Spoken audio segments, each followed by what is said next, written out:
What is going on, everybody? Welcome back to the channel. So Apple dropped iOS 18.4 Beta 1 about 9 days ago, and kind of surprisingly ahead of schedule, they just dropped Beta 2, as you can see here, and we're excited to take a quick deep dive into it. As you guys know, if you've followed with this beta up to date so far, we didn't get a ton of those Apple Intelligence features we were expecting in 18.4. We did get priority notifications and the Sketch new design language in Image Playground. But beyond that, it was kind of limited. There was a lot of other things behind the scenes, but let's go ahead, jump into it, and take a look at what 18.4 Beta 2 has to offer. Let's go. All right, everyone, so iOS 18.4 Beta 2 just finished installing here on our 16 Pro Max, and a couple of quick takeaways. First things first, this build did come in at 1.34 gigabytes and was significantly quicker updating than what we experienced with Beta 1. Now, jumping into it though, I do want to say Beta 1 has been really stable. We haven't had any springboard refreshes or any real issues to speak of, honestly. Sometimes we'll see apps crashing or, like I said, springboard really refreshing. None of that really happened, so I have some high hopes for Beta 2, considering right off the bat, the initial Beta 1 had an S build. Now, on Beta 2, we have improved to an H build with a full build number of 22E52166H. So again, if you're new to Apple betas, like we always tell you guys, the closer to the beginning of the alphabet that letter is at the end of the build number, the closer we are to a full release. And we will talk about release schedule here in a minute, since this is actually a little ahead of schedule from what we were anticipating. Beyond that, one thing I do want to tell you though, that Beta 2, if you are in the new Apple ecosystem or you picked up a new 16E, this is now available on the Series 16E if you're looking to get in the betas that way.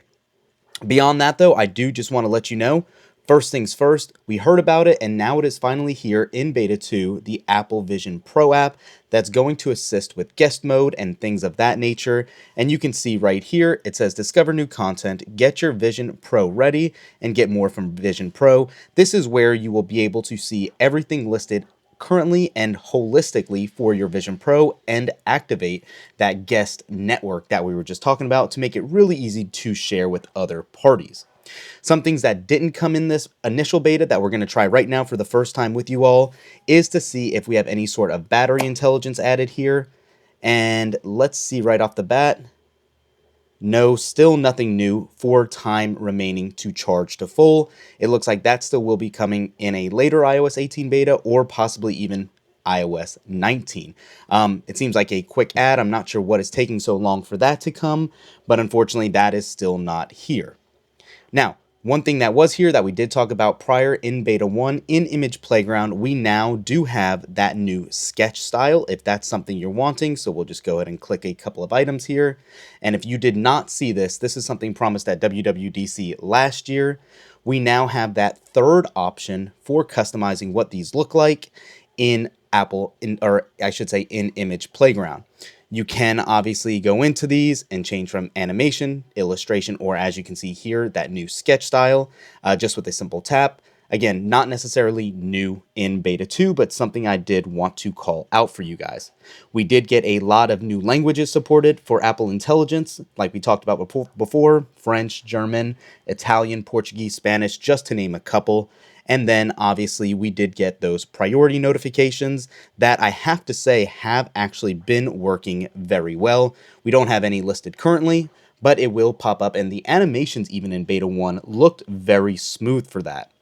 Allegedly, iOS 18 and the new Siri, kind of built like ChatGPT, is running behind schedule, and that is something that might not even come till 18.5 now. It's very concerning and questionable what's going on, but again, don't keep high hopes for a smarter Siri yet in 18.4.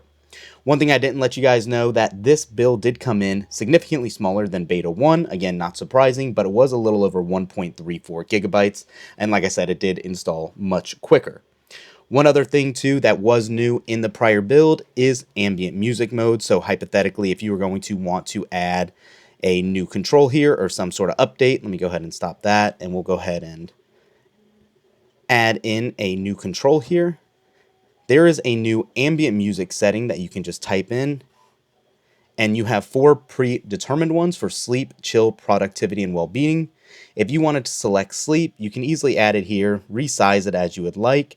But what's neater is if you actually click into it, you can change the playlist from whatever Apple has built in for sleep sounds, bedtime beats, sound bath, piano sleep, or select something from your library.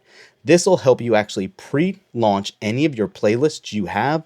So for instance, if we wanted Country February 2024 and have that all set, this will instantly launch that playlist, and you can see it's playing right there. I'm going to mute this just so we don't have any copyright issues, but yeah, that is something very nice to see as well. Aside from that, we did get an update with Apple News Plus. If you're an Apple News Plus subscriber for food, the priority notifications like we talked about, and everything else is more going to be stability right now, again, at a quick first look. Now, beyond that, let's talk release dates, since this is now finally back on somewhat of a normal release schedule. This was our 2-week gap, or quote unquote 2-week gap, since we had that late in the week release on a Friday. But now we should be back on a weekly release cycle, and next week on the 10th or 11th, we should receive beta 3, possibly a 4th beta on St. Patrick's Day weekend or week in the US here on the 17th or 18th, and the final RC the week after.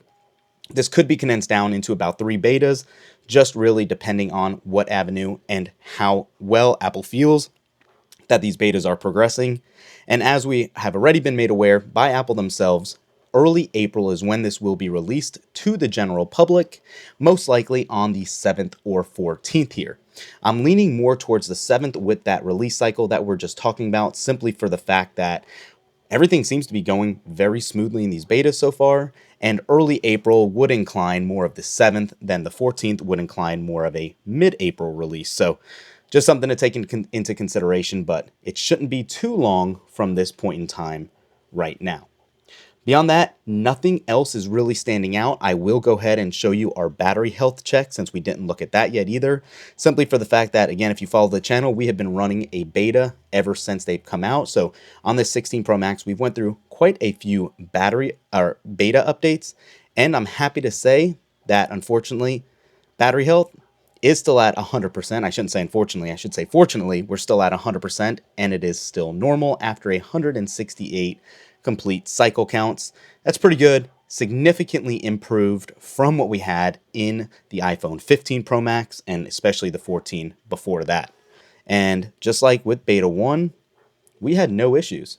So let me know what you guys find in the comments down below. If we missed anything, again, this is an early review. We'll do another video and follow up, but it's looking pretty good so far. Thanks for watching. We'll catch you in the next one. Peace.